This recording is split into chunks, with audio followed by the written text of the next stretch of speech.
All right, folks, let's dive into the absolute madness unfolding in Cleveland. This isn't just any NFL training camp story. It's a full-blown quarterback revolution, and the guy stealing the spotlight is none other than rookie Shedeur Sanders. If you're new to the channel, I'm your go-to for breaking down NFL news with that gritty, no-nonsense vibe you'd hear at a tailgate in the Midwest. We're talking Browns football, and trust me, this one's got all the drama, stats, and locker room buzz you need to get fired up. So, grab a cold one, smash that like button, and let's get into why Cleveland's quarterback room is turning into Shedeur Sanders' personal stage. Buckle up. This is going to be a long, wild ride. Let's set the scene. We're at the Cleveland Browns' 3-day minicamp, and something seismic is happening. This isn't just a routine camp. It's the kind of moment that could redefine a franchise. The Browns have been through it all. Decades of heartbreak, a revolving door of quarterbacks, and enough disappointment to fill Lake Erie. But right now in Berea, there's a spark, a vibe, a feeling that something big is brewing. And at the epicenter of it all is a fifth-round rookie named Shedeur Sanders.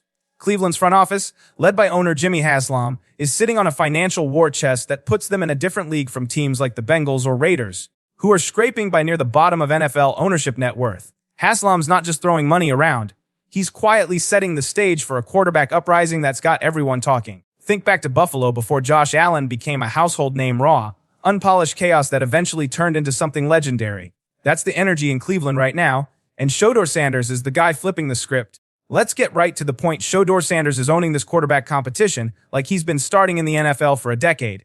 This wasn't supposed to happen. Not this fast. Not this decisively. The Browns thought they had their guy in Dillon Gabriel, the third-round pick, 94th overall, who came in with a resume that screamed safe bet. Over 60 college starts, nearly 19,000 passing yards, and a reputation as the polished, low-risk choice who'd keep the offense humming. But here's the cold, hard truth: safe doesn't win Super Bowls in today's NFL. You need a guy with electricity in his veins, the kind of audacity that makes defenders second guess, and the playmaking ability to turn a broken play into a highlight reel. Shedeur Sanders, he's got all of that and then some. Drafted 124th overall in the 5th round, Shedeur walked into the Browns facility like he owns the joint. This kid threw for over 4,000 yards at Colorado in 2024, and now he's out here slinging passes with the kind of poise that makes you wonder if he's secretly a 10-year vet.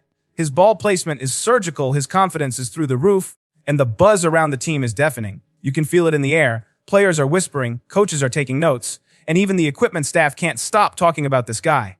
Meanwhile, Dillon Gabriel's starting to look like he's stuck in a mental fog. He's not falling apart physically, but you can see it in his eyes. He's hesitating, overthinking, trying to calculate instead of create. In the NFL, that's a one-way ticket to the bench. Let's break it down with some numbers, because stats don't lie, they reveal. Shedeur Sanders put up 234 passing yards in college last season, good for 4th in the nation. He tossed 37 touchdowns, had 10 interceptions, and completed 74% of his passes. Oh, and he had 26 big-time throws, which ranked him in the top 10 nationally. That's not just good, that's elite. Now, let's look at Dillon Gabriel, 757 yards, 8th in the nation. 30 touchdowns, 6 picks, and a 72.9% completion rate. Solid, right? But here's the kicker. Gabriel had just 15 big-time throws, which ranked him 6th. His QBR of 86.5 looks respectable, but it's padded by safe, short throws and low-risk reads. Shedeur, on the other hand, is out there making defenses panic, creating magic out of thin air, even if it means taking a few more sacks, 20.1% rate compared to Gabriel's 13.9%. Why? Because he's trying to extend plays, not check out. That's leadership. That's guts. And yeah, Shedeur got caught speeding recently, clocked going over 100 miles, which, let's be honest, isn't the best look for a rookie trying to make a name for himself. But nobody's talking about his driving habits. They're talking about how he's outplaying everyone on the field. Insiders are buzzing, veterans are nodding, and the locker room's starting to rally behind this kid. He's not just showing up with talent. He's got that presence, that intangible quality that makes teammates believe in him. Shedeur's camp highlights are straight up electric. One throw in particular, a perfectly arsed corner route into smothered coverage, has already gone viral in NFL circles. Picture this: a defender trailing, a safety crashing down, and Shedeur drops the ball and like he's placing a Christmas ornament on the top of the tree. Effortless, elegant, elite. That's the kind of play that gets you noticed, the kind that makes coaches start rewriting depth charts. Meanwhile, Gabriel's tape is heading in the opposite direction. Passes are getting batted down at the line, and when he tries to compensate by throwing higher, they're sailing into no man's land. One play, a clean pick six. Wasn't bad luck. It was a straight-up gift to the defense. His footwork's jittery, his eyes are nervous, and you can see him trying to fix things mid-play. That's not how quarterbacks evolve. That's how they unravel. The veterans are starting to take notice, and that's a big deal. Joe Flacco, yes, Super Bowl Joe Flacco, the guy who's seen it all and doesn't crack a smile for just anybody, had some high praise for Shedeur. He's a lot of fun to be around, Flacco said. He actually got me to smile in a meeting room, which is a miracle in itself. That's no small feat. Flacco even dropped a gem about sharing a QB room with the son of a guy he almost played against back in the day. That tells you everything, he said. Shedeur's not just performing, he's becoming the guy. He's the spark plug, the leader, the one who makes the daily grind feel like a party. That's the kind of intangibles you can't coach, and it's spreading through the locker room like wildfire. The fans are feeling it too. Cleveland's a city that's been starved for hope, and Shedeur's giving them something to believe in. Social media's lit up. Twitter's buzzing. Reddit threads are blowing up, and the dog pound's starting to dream again. This kid's not just playing well, he's bringing a vibe that Cleveland hasn't felt in years.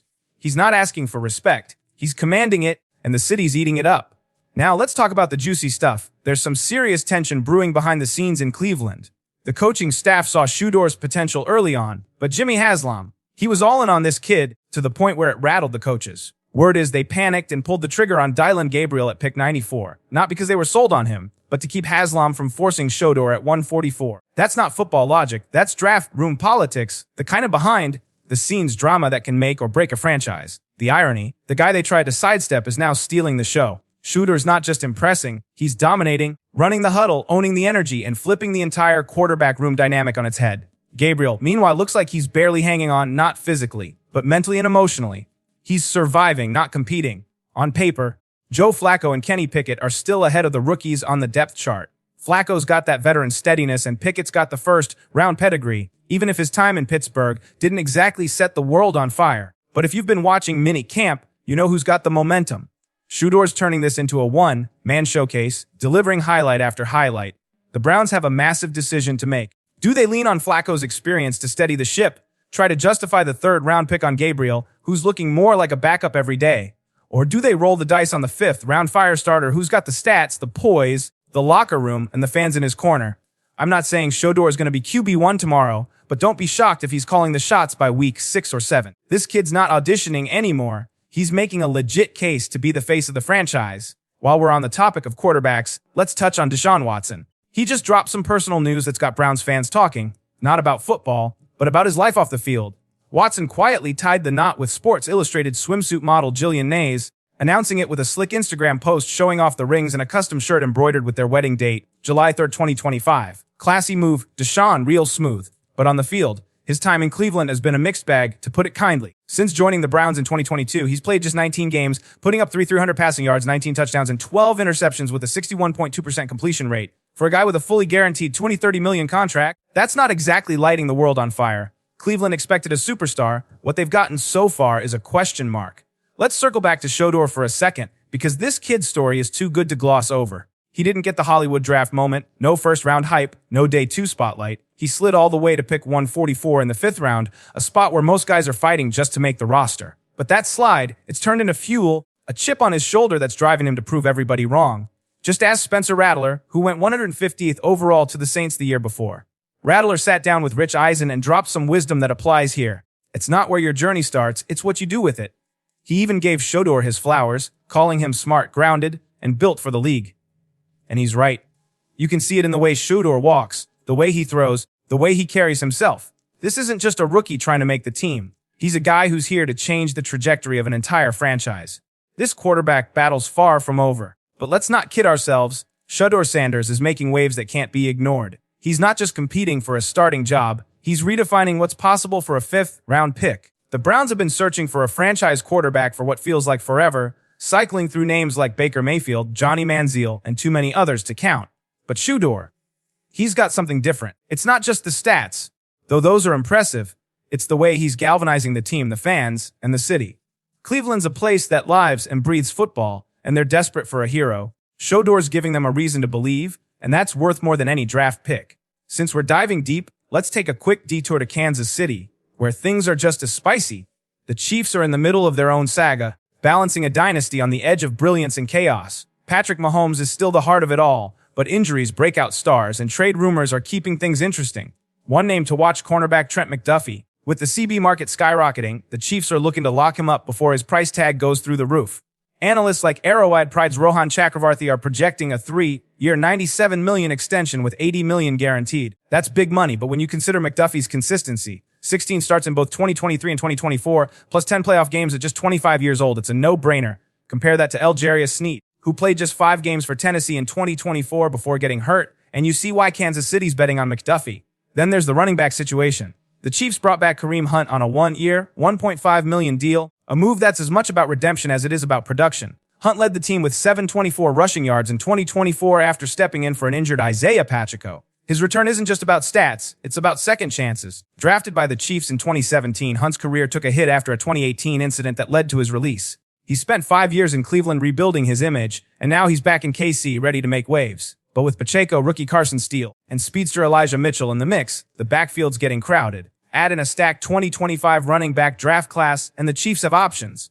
Back in Cleveland, the stakes couldn't be higher. The Browns aren't just fighting for a starting quarterback, they're fighting for the soul of the franchise. Joe Flacco's still got that veteran grit, and Kenny Pickett's got the pedigree, but Shedeur Sanders is the one turning heads. If one of these young quarterbacks catches fire in camp, the entire depth chart could get blown wide open. And right now, Shedeur's the one holding the matches. From his size and strength to his poise under pressure, he's looking like the most NFL-ready rookie Cleveland's seen in years.